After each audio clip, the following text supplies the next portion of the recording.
والمرسلين سيدنا ومولانا محمد وعلى آله وصحبه أجمعين أما بعد اللهم رب اشرح لي صدري ويسر لي أمري واحلل عقدة من لساني يفقهوا قولي واجعل لي وزيرا من أهلي لا حول ولا قوة إلا بالله العلي العظيم.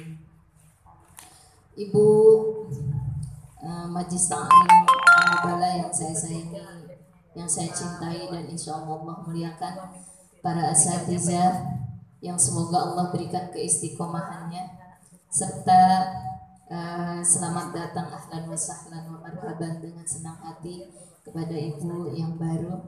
Semoga Allah bimbing, semoga Allah berikan pertolongan supaya istiqomah di jalan ridhonya Allah Subhanahu wa Ta'ala.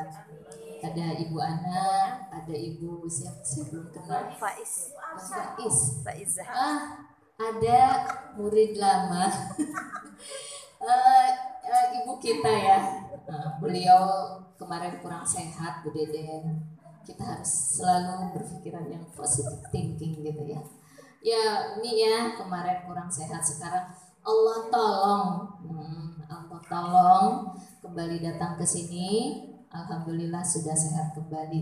Semuanya yang sedang sakit kita doakan semoga Allah segerakan kesembuhannya, dan sakitnya itu adalah sebagai penggugur dosa, bukan sebagai suatu kehinaan dari Allah, bukan, tapi sebagai penggugur dosa itu untuk orang-orang yang beriman. Jadi ibu, kalau ibu pengen gugur dosanya bu, pengen gak?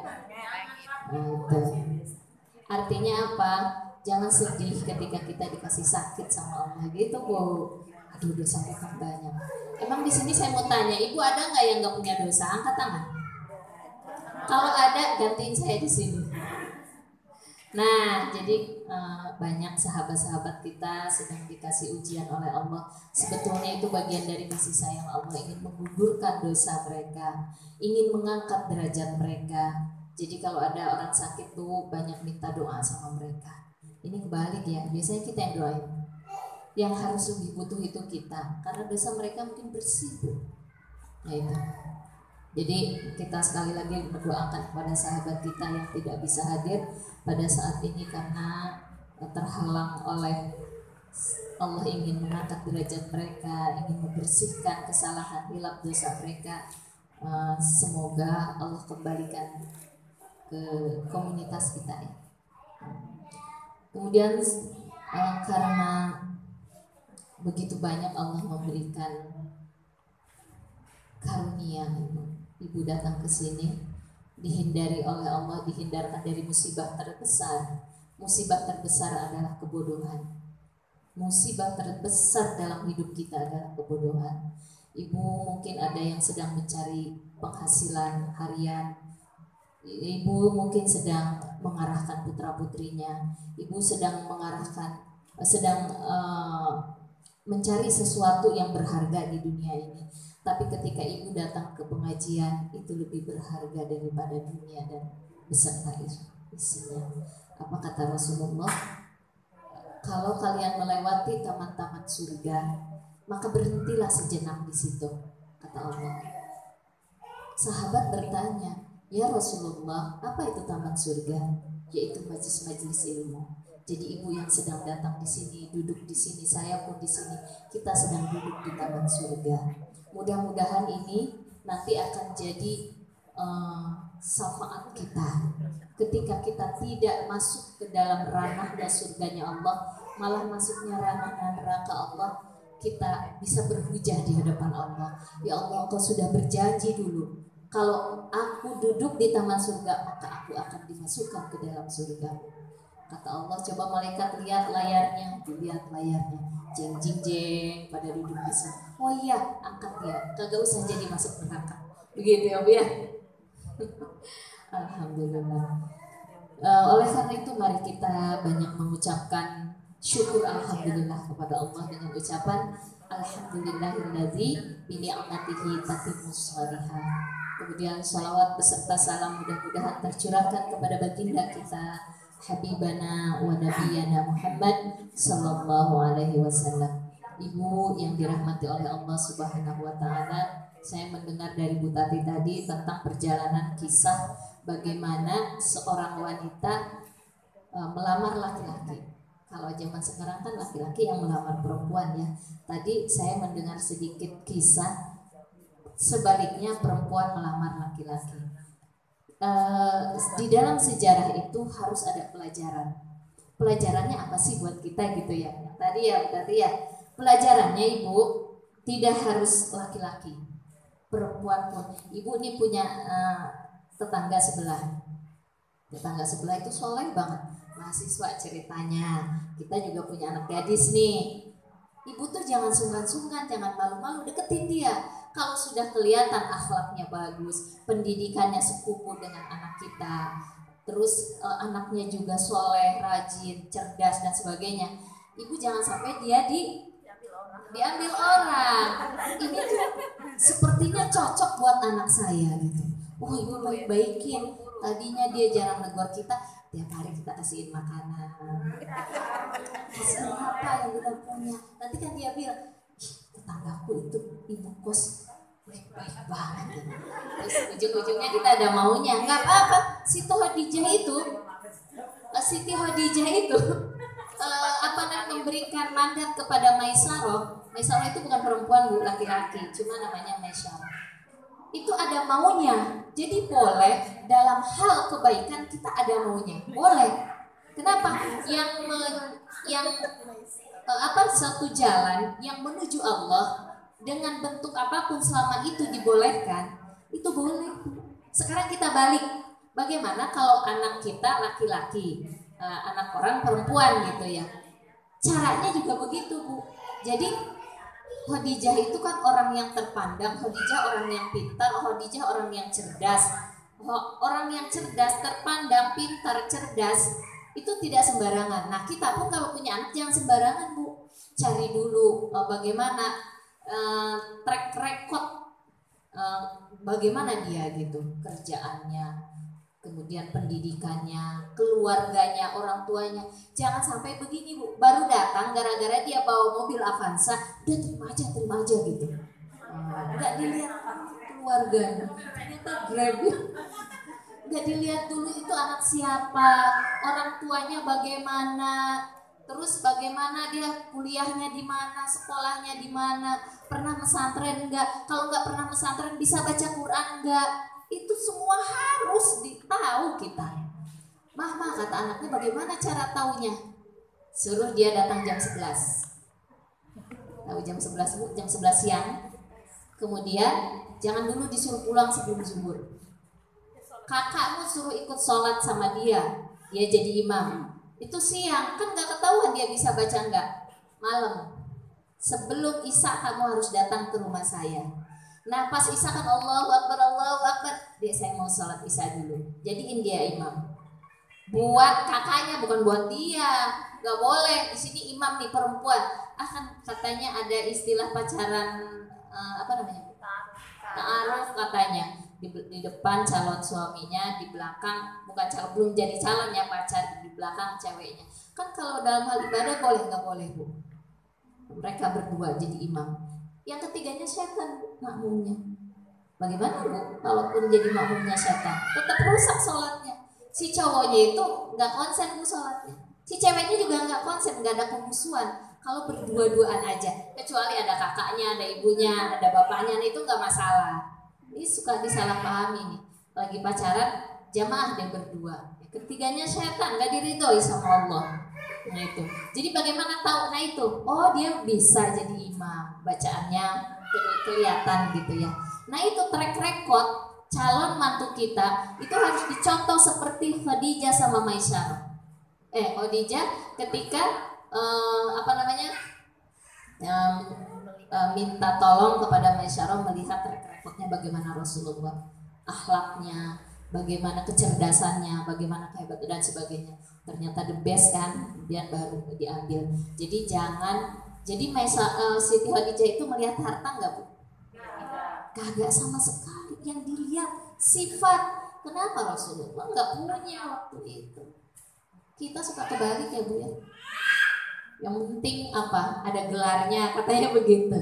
Yang penting udah ada kerjaannya. Bukan dilihat yang penting agamanya. Gitu. Tapi semua juga atas pertolongan Allah. Saya nggak pacaran, nggak apa, tiba-tiba nikah, nggak tahu suka apa enggak, jadi aja nikah gitu. Nah artinya apa? Emang niatnya ya Allah saya pengen cari jodoh. Ajarkan ke anak kita, ya Allah pengen cari jodoh yang Engkau ridhoi, yang Engkau ridhoi. Hilangkan dulu itu. Yang pertama harus punya gelar, harus punya kerja, harus punya ini ya, kan banyak tuh. Teman saya itu 17 Bu, syarat-syarat cari calon. Nggak dapat turun jadi 14, nggak dapat turun jadi 12, nggak dapat lagi jadi 10, sampai apa? Yang penting laki-laki. Masya Allah, teman saya Bu, benar ini, benar yang penting laki-laki.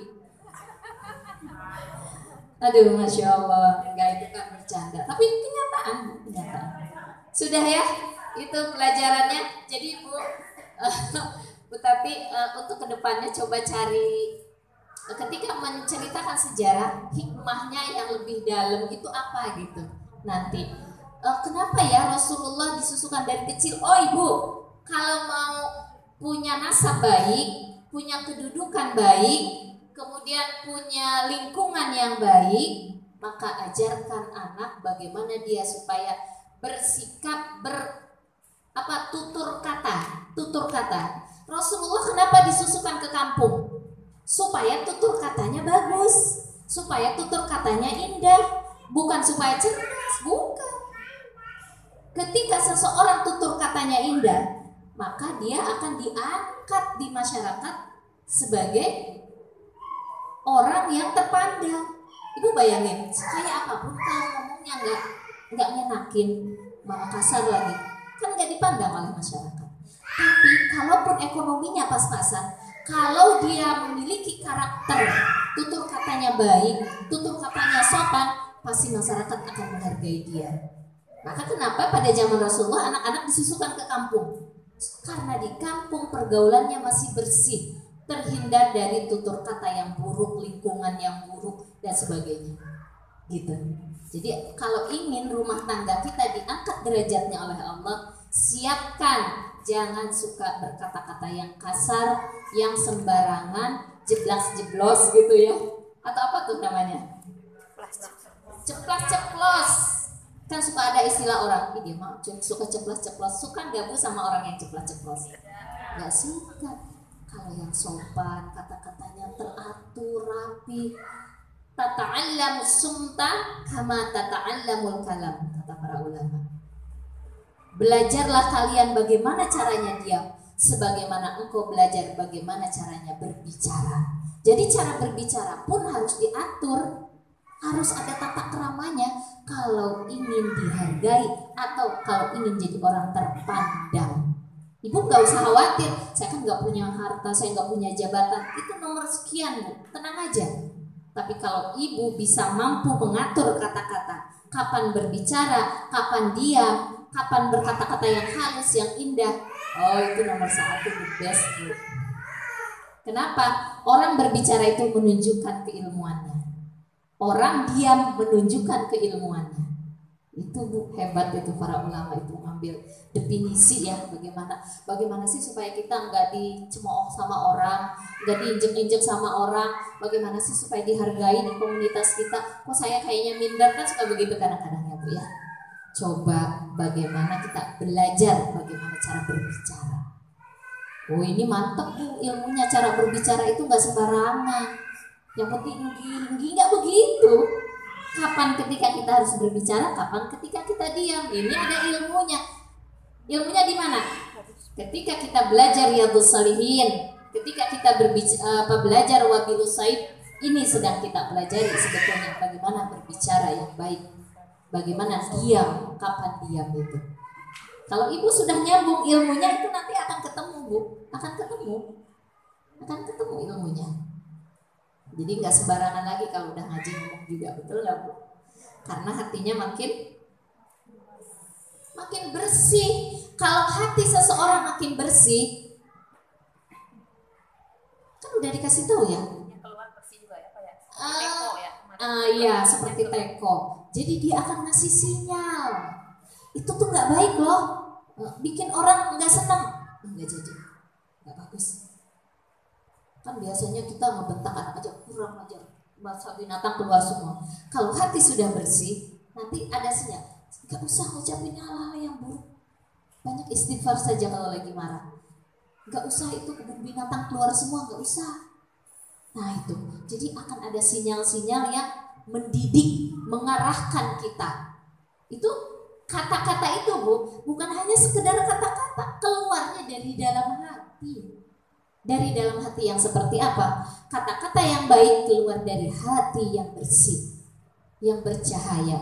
Kata-kata yang buruk keluar dari hati yang buruk, kotor. Nah ini Masya Allah, Siti Khadijah ini luar biasa. Cari pasangan yang akhlaknya nomor 1.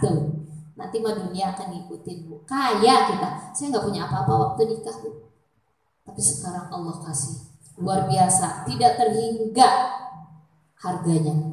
Semuanya mas semuanya. 4 laki-laki, kalau orang Jawa dipanggilnya mas. Kita terusin yang kemarin. Ini prolognya banyak banget ya Bu. Ya nggak apa-apa, ini yang dihadirkan oleh Allah. Kita teruskan yang kemarin. Kalau selesai, yaitu bahwa pintu masuk setan kepada kita ada 3 pintu ya Bu ya. Yang pertama, masih ingat? Lalai. Yang kedua, marah. Yang ketiga, hawa nafsu.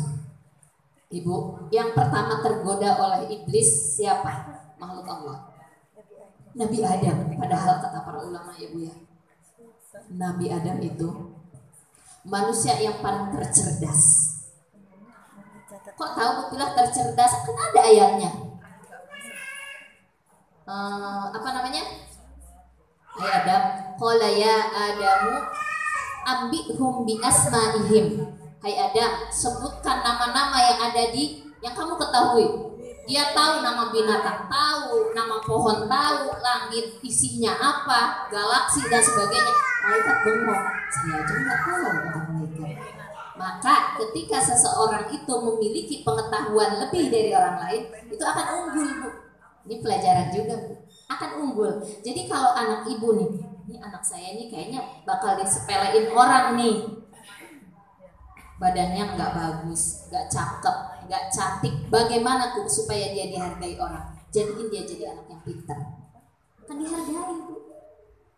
Akan dihargai. Seperti Nabi Adam, tadinya kan dicemooh Nabi Adam. Ya Allah, kenapa engkau menciptakan wa idh qala rabbuka inni jailun fil ardi khalifah qalu wa taj'alu fiha man yufsidu fiha wa yasfiku dima. Kenapa engkau menciptakan manusia yang suka berdebat, suka nggak mau kalah, berperang, mencurahkan darah dan sebagainya.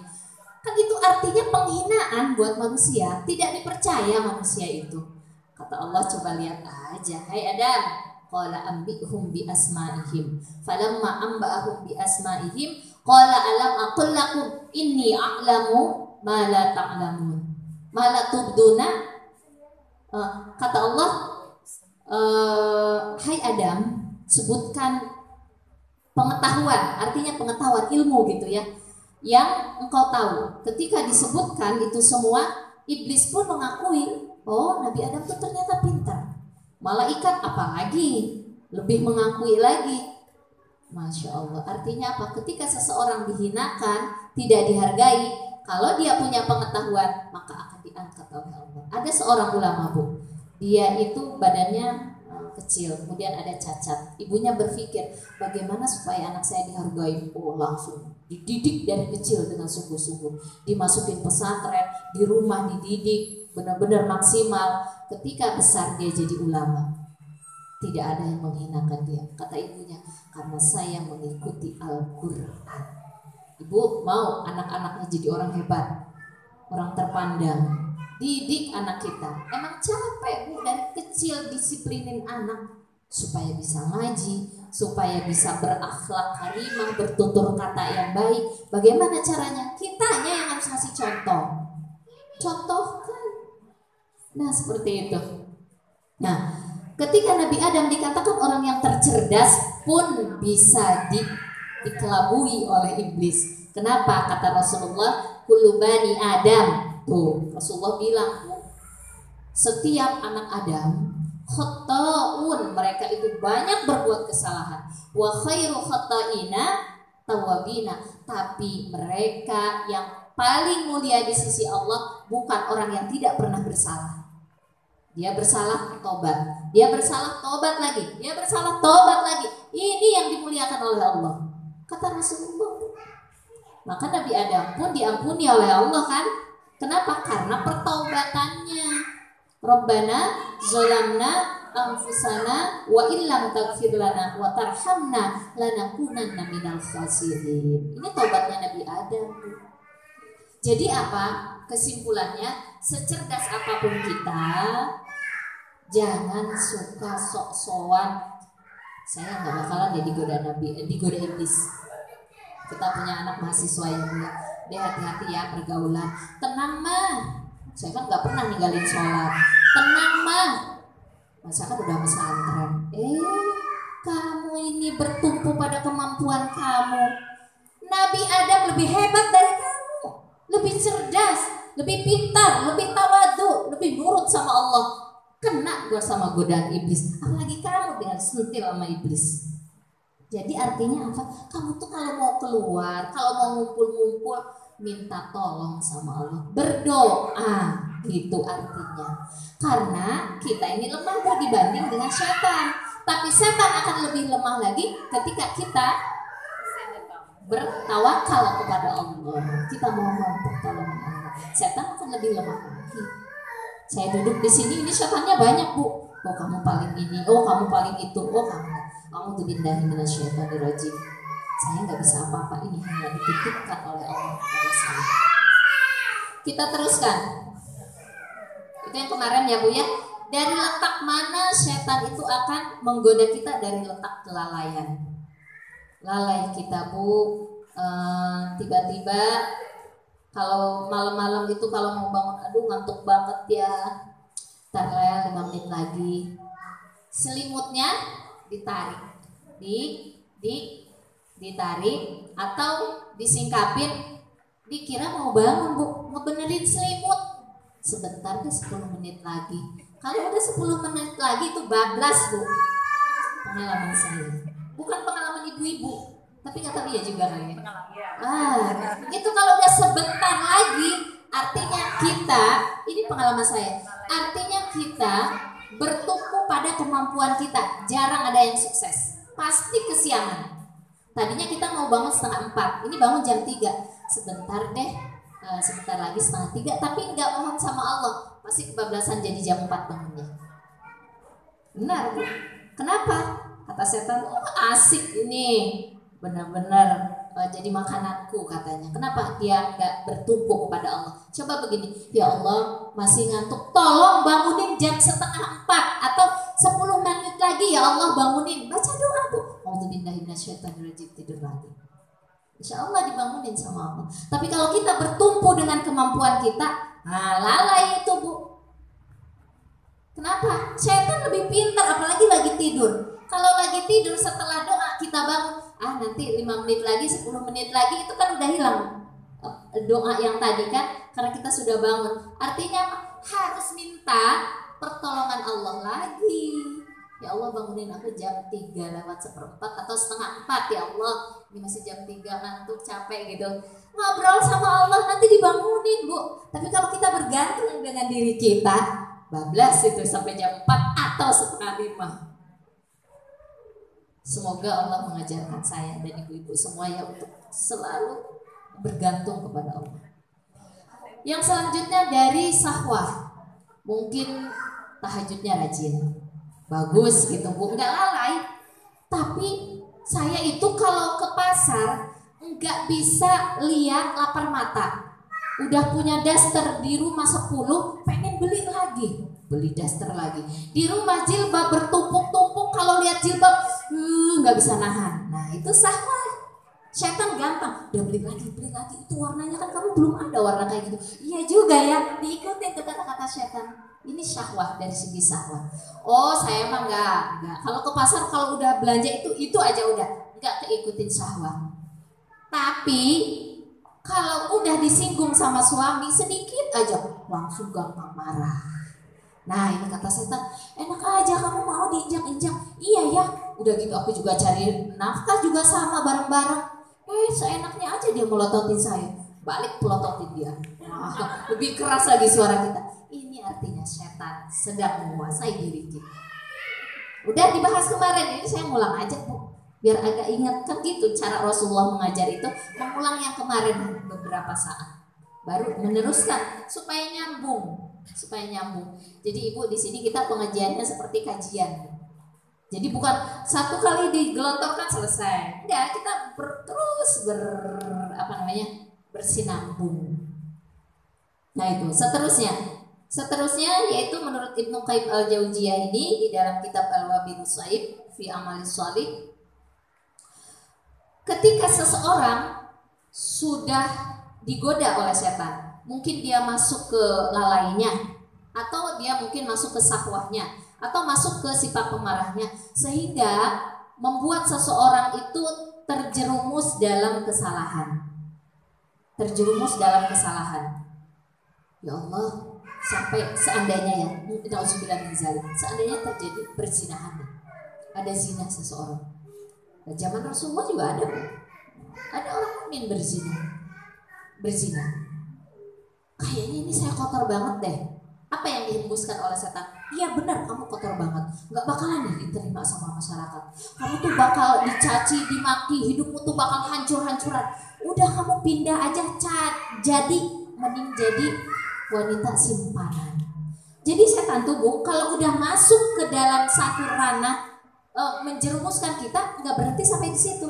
Dia akan menjebloskan dengan seburuk-buruknya diri kita. Nggak mungkin diampuni sama Tuhan, kamu tuh udah buruk banget. Nah gitu. Atau di masyarakat nggak mungkin deh kamu diakui.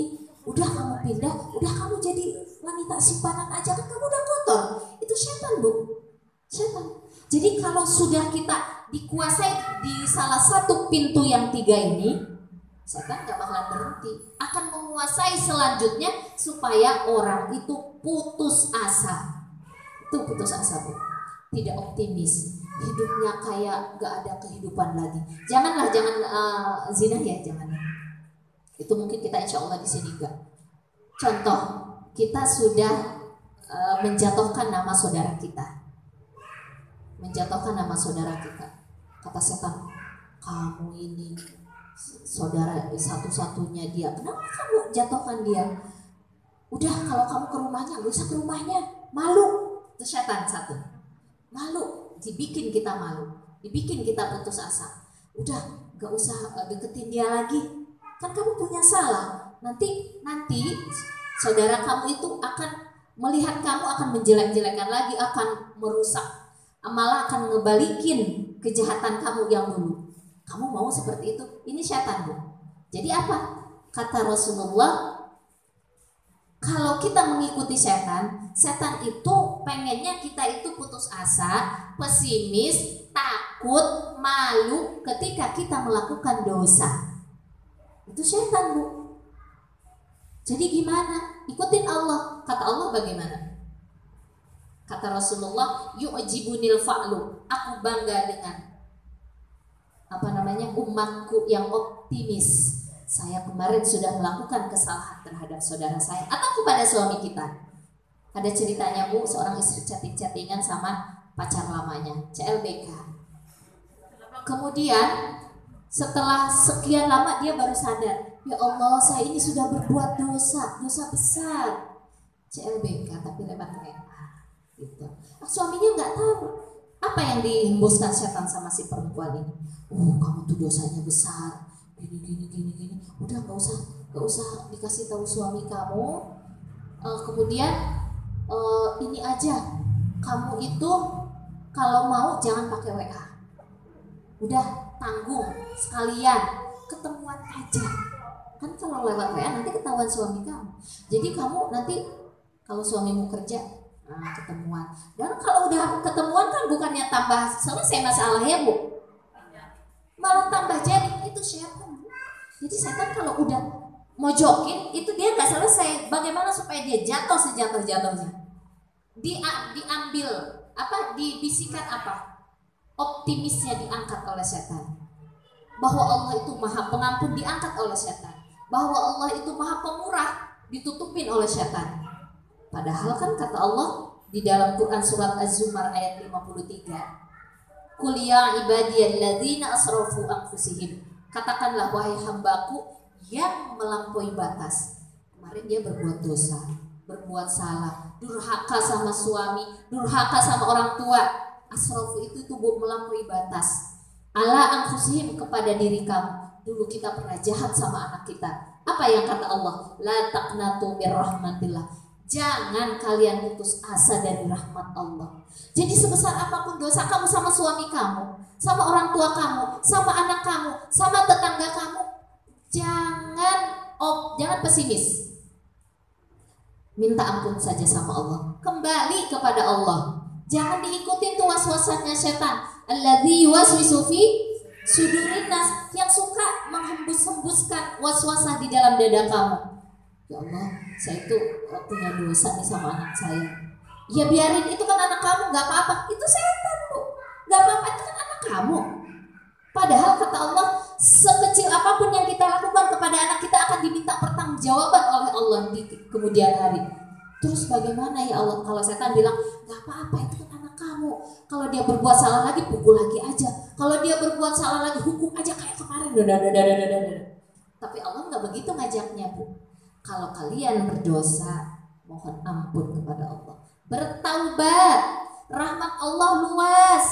Itu bedanya Allah dengan setan. Jadi kita kenapa ya suka ikutin setan gitu, Bu? Nah ini karena kurang pertolongan Allah buat kita.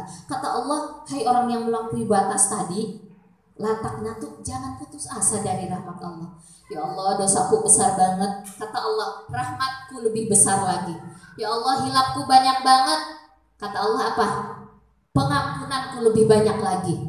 Ya Allah, sholatku itu gak banyak, zikirku gak banyak. Aku tuh menghampirimu tuh seperti orang yang berjalan pelan-pelan, gak bisa banyak ibadah juga. Kata Allah, engkau mendatangiku dengan berjalan, aku mendatangimu dengan berlari. Jadi tetap harus ada optimis, Bu. Bagaimana caranya? Kalau udah melakukan dosa, istighfar. Astagfirullah, ya Allah, tadi saya melakukan ini. Kemudian bertobat. Bukan hanya istighfar saja, Bu. Kalau istighfar kan hanya di mulut ya. Kalau bertobat benar-benar tidak akan melakukan itu lagi. Tapi Bu bilang, habis hari ini bertobat, minggu depan ulang lagi. Apa kata Allah? Bertobat lagi. Itu hebatnya rahmat Allah, Bu. Ampunan Allah tidak terbatas tuh begitu. Setan gak begitu. Kamu nih kemarin berdosa, sekarang berdosa, kamu mau permainkan Allah, udah sekalian aja, santai aja. Itu setan. Kayak gitu kan ya, Bu ya? Kayaknya saya dosa lagi. Tapi ingat, Bu, optimis terus. Allah Maha Pengampun. Ingat, Bu, kalau kita berbuat dosa sekali ini, kemudian kita bertobat, besok kita berdosa, bertobat lagi, minimal ketika dosa-dosa kita kemarin 10, ketika bertobat berkurang jadi 8. Kesalahan kita itu fatal gitu, Bu. Tapi kalau kita banyak istighfar, banyak bertobat sama Allah, nangis, akui kesalahan kita, Allah akan perbaiki. Allah yuslih lakum a'malakum, kata Allah. Aku akan perbaiki amal-amal kalian yang buruk tadi. Yang buruk dihilangkan 2, kebaikannya ditambah. Yang buruk makin dikurangi, kebaikannya makin ditambah.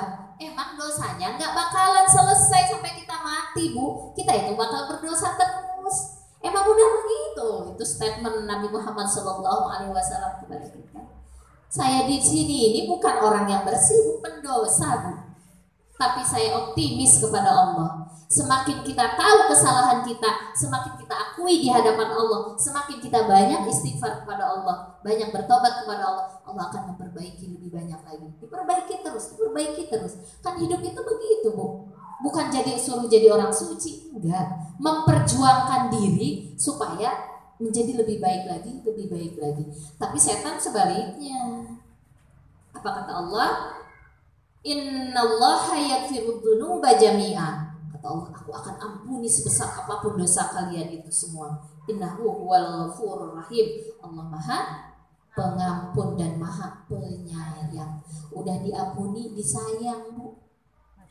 Udah kita tuh dosa banyak, kita mohon ampun, istighfar, diampuni sama Allah. Setelahnya disayang, diperbaiki lagi, tetap dikasih makan. Tetap matanya masih melihat, kakinya masih berjalan, tetap anaknya sayang sama kita, suami sayang sama kita. Padahal dosa kita bejibun, tapi karena kita terus istighfar sama Allah, bertobat sama Allah. Kemudian apa? Kebalikannya sekarang setan. Di dalam Quran surat Al-Baqarah ayat 268. Ini familiar, Bu, ayatnya. Asyaitanu ya'idukumul faqra wa ya'murukum bil fahsya. Setan itu ngajaknya pakir. Pakir apa, Bu? Bukan pakir harta. Pakir apa? Optimisnya. Pakir hati, miskin hati. Allah, aku tuh kemarin ninggalin sholat ini. Udahlah, memang saya mah pendosa, antar aja tobatnya. Kata setan, ini kan jadi mengecilkan ampunan Allah ya, mengecilkan kasih sayang Allah. Kenapa? Karena setan ngajaknya emang fakir, Bu.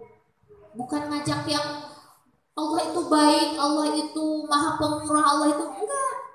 Dia akan melihat Allah itu siksanya luar biasa. Oh, yang buruk-buruk aja. Kemudian nanti kalau kamu itu suamimu akan begini, akan begitu, was. Nah, orang yang akan tidak ditolong Allah itu orang yang ikuti was-wasnya yang ngajak fakir tadi. Hatinya dibikin ciut, nggak percaya diri, dibikin ciut aja. Jadi ketakutan. Tapi Bu Vila, saya berbuat salah. Orang ngolok-ngolok saya, biarin. Yang penting kan Allah nggak ngolok kita. Seperti itu. Wallahu ya'idukum maghfiratan minhu wa fadlan. Tetapi Allah mengajak kalian, menjanjikan keutamaan. Jadi diampuni dosanya, diberikan keutamaan oleh Allah. Wallahu wasi'un alim.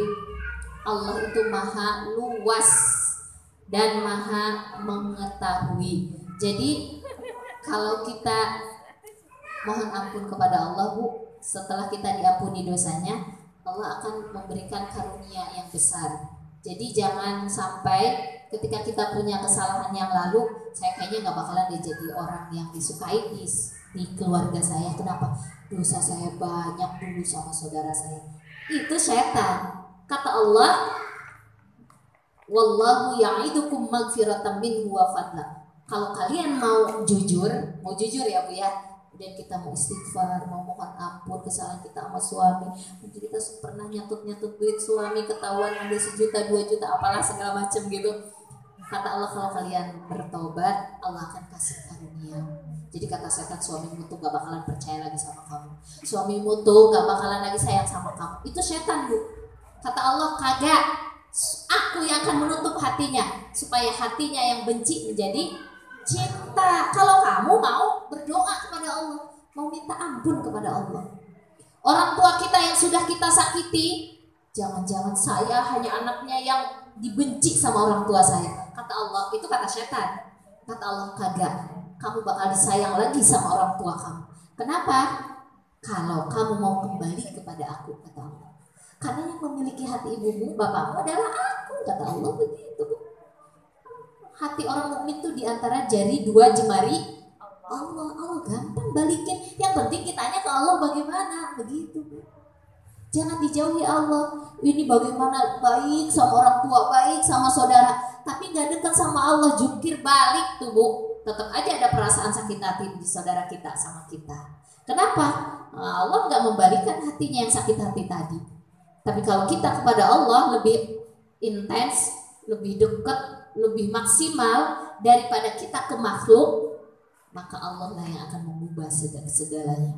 Minhu wa fadla. Yang selanjutnya, Ibu pernah dengar sahabat Rasulullah yang pernah tidak mengikuti anjuran beliau di perang Uhud. Itu kan perang yang sangat menyakitkan ya, Bu, kalah kita. Kenapa? Kata Rasulullah, pasukan memanah di atas. Kemudian jangan dulu turun ke bawah sebelum musuh pergi, sebelum kalah gitu. Ketika musuh sedang, kalau zaman dulu itu perang itu bukan sehari 2 hari Bu, berbulan-bulan. Ini kelihatan musuh sudah hampir kalah, hampir kalah. Di bawah harta gonimah banyak, tidak ada yang nunggu. Pasukan memanah kan paling atas melihat gitu. Nah, dia tergiur, ditinggalkanlah tempat yang disuruh oleh Rasulullah, jangan kalian beranjak dari situ. Apa yang terjadi? Mereka rebutan gitu kan, gonimah tadi. Musuh tahu, nah ini kelemahannya kan, emang sengaja kita tinggalkan itu. Ketika mereka berebut itu, kita ambil posisi. Akhirnya kaum muslimin kalah kan? Apa yang terjadi di situ? Apa Rasulullah marah-marah? Gimana sih kalian? Harusnya kalian. Rasulullah begitu nggak Bu di dalam cerita? Enggak. Apa yang terjadi? Rasulullah mengucapkan, wala tahinu wala tahzanu wa antumul a'launa in kuntum mu'minin. Masya Allah, mulianya Rasulullah. Dan pemaafnya Allah. Kata Allah, jangan sedih, jangan terpuruk, walaupun kalian salah, kembali aja kepada Allah, mohon ampun. Apa yang dikatakan oleh Allah, wala tahzanu, jangan sedih. Kan sahabat pada sedih, menyesal luar biasa. Ya Rasulullah, ampun, maaf segala macam. Wa antumul a'laun, kamu tuh tinggi kata Allah, kamu tuh hebat.